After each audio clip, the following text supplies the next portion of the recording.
going to step before the camera as a preacher. We have Bill Slush's bike. Bill was actually here during me making another business transaction, and if he would have hung on long enough, I have his bike running. And I wanted to go over this scenario with these carburetors. This is not the best environment with the traffic noise.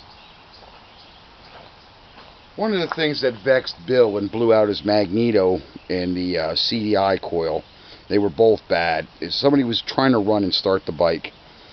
This little lip here on these little clamps that they give you for this carburetor, this hangs up right here. And a lot of times it creates enough drag and friction that you can't get the carburetor all the way forward on the intake manifold for the engine to run right. So we sold Bill the Zeta combination. I gave him the Zeta and the hotter CDI, the hotter magneto, and the head. Because I did get the motor running, and then I decided I'm going to change the friggin' head because the thing was underpowered. Now it runs like a tiger.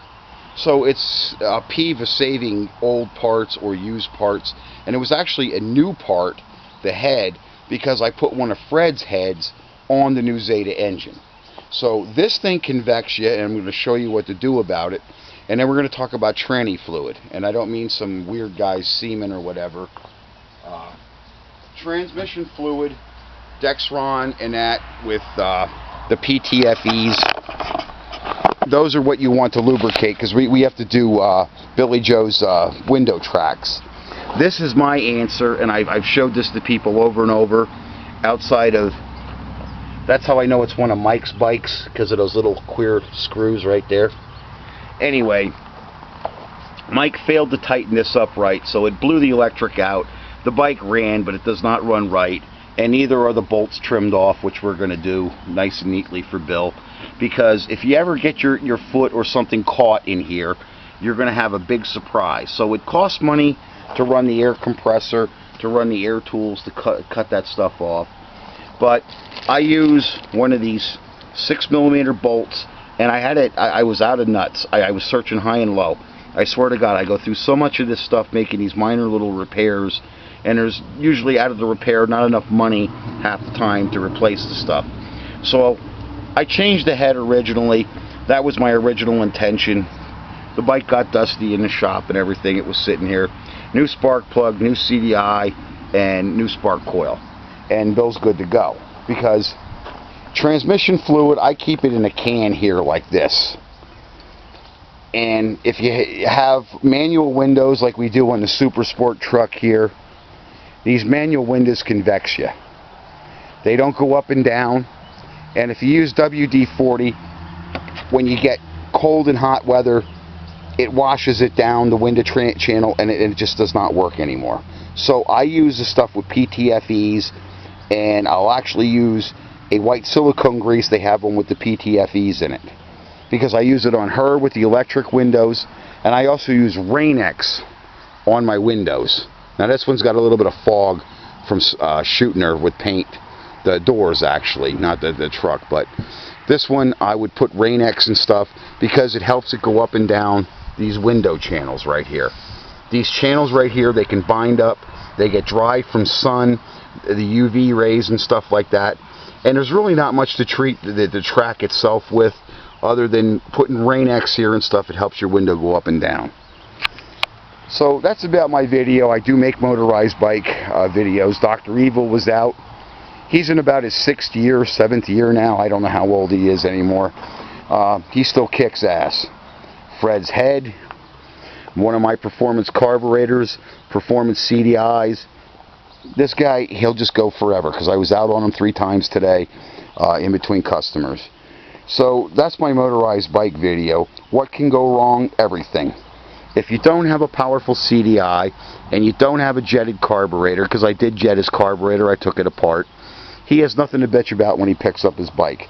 And like I said, you can snag your foot on these, because he trashed the chain guard when he crashed it, but you can snag your foot on these.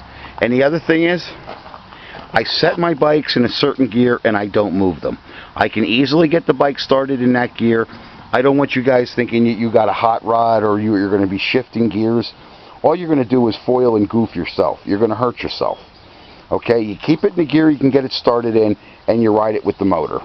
If you're that afraid of law enforcement where you live, well, then maybe you shouldn't have one of these bikes. Because I have a lot of those people, they're questioning the legalities. They want paperwork from me. I'm not the police in your area like they are in this Nazi country making up their own laws. So I'm going to put you back on the tripod. There are people, they buy something like a motorized bike or an ATV, and they go on other people's property and they abuse the rights of those people. They abuse people, and they abuse the property. They abuse their privileges. And then the cops get bananical. Then they're after every one of us that owns one of these, you know, bikes or whatever. That's what makes it bad. The bananas, the wrong people. And I can't help for that. That law enforcement just makes up its mind, we're not going to tolerate it anymore. You people are my audience. Listen to me. If somebody tells you don't ride your bike there, don't be a prick. Don't keep riding your bike there because you think you're legal.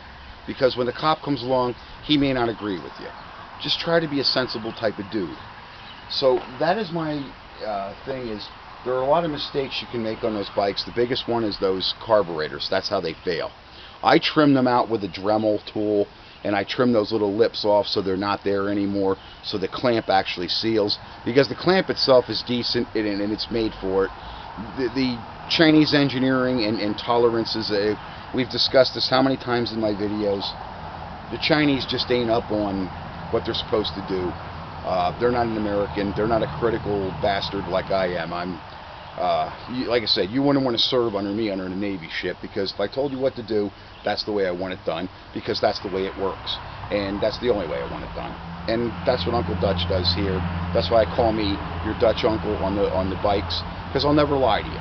You want a bike to run? I'll get that bike to run for you, and I'll tell you how to get it to run. But it takes pesos, patience, perseverance. Remember PP and all that. It does take money. It does take your fortitude. It does take your patience. You just got to be there to do it. And thank you for watching my videos, because like I said, we are going to make that spray gun video. Henry, you guys got to be patient. I had 3 phone calls at the house. When are you going to do this video? I'm going to get to it probably tomorrow. I'm going to get a chance. It's my weekend. I'm not working on nothing. I have my son's truck and Herman Munster's getting done. Herman's getting out of here. So that's my video, that we have things to do. We have Herman Munster. We have other things to do. And thank you. Like I said, you guys are making me. Thanks.